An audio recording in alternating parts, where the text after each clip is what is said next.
ముందస్తు ఆడిషన్ల పేర్లతో విద్యార్థుల తల్లిదండ్రులను మోసం చేస్తున్న విద్యా సంస్థల యాజమాన్యంపై చర్యలు తీసుకోవాలని ఎస్ఎఫ్ఐ జిల్లా అధ్యక్ష కార్యదర్శులు జాల సుమంత వీరపోగు రవి అన్నారు.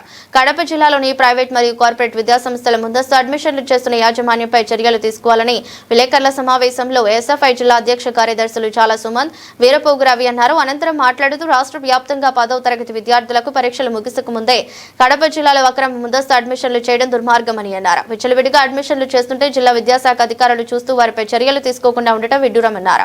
ముఖ్యంగా కార్పొరేట్ విద్యా సంస్థలు శ్రీ చైతన్య, నారాయణ, భాష్యం, ఎన్ఆర్ఐ విద్యా సంస్థల అడ్మిషన్లు టార్గెట్ పేరుతో విచ్చలవిడిగా చేస్తున్న యాజమాన్యంపై అధికారులు చర్యలు తీసుకోవట్లేదు, ఎందుకు అర్థం కావట్లేదని తెలిపారు. వారిపై కఠిన చర్యలు తీసుకోవాలని డిమాండ్ చేశారు. లేని పక్షంలో జిల్లా వ్యాప్తంగా ఆందోళనలు హెచ్చరించడం జరుగుతుందన్నారు. ఈ సమావేశంలో ఎస్ఎఫ్ఐ జిల్లా ఉపాధ్యక్షులు ఎద్దు రాహుల్, నగర ఉపాధ్యక్షులు శ్రీనివాసులు పాల్గొన్నారు.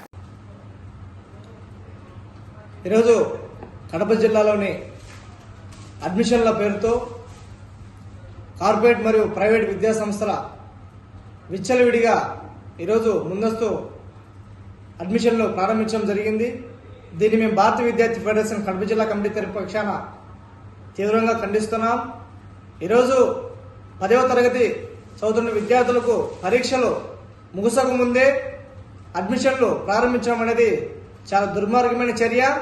దీన్ని వెంటనే జిల్లా విద్యాశాఖ అధికారులు, జిల్లా కలెక్టర్ గారు మరియు జూనియర్ కళాశాలకు సంబంధించినటువంటి ఆర్జేడీ కానివచ్చు, ఆర్ఐఓ కానివచ్చు వెంటనే స్పందించి వారిపైన చర్యలు తీసుకోవాలని చెప్పేసి మేము డిమాండ్ చేస్తున్నాం.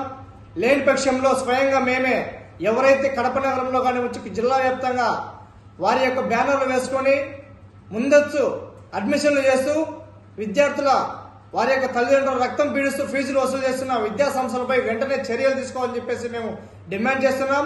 లేని పక్షంలో స్వయంగా మేమే వెళ్ళి వారు వేసేటువంటి బ్యానర్లు కానివచ్చు, వారు పంచేటువంటి కరపత్రాలు కానివచ్చు అడ్డుకుంటామని చెప్పేసి మేము చెప్పబోతున్నాం. ఇదే విధంగా ఇప్పటికైనా కూడా విద్యాశాఖ నిద్రమంతులు లేచి స్పందించాలని చెప్పేసి మేము చెప్పబోతున్నాం. వీరపోగు రవి, ఎస్ఎఫ్ఐ జిల్లా ప్రధాన కార్యదర్శి.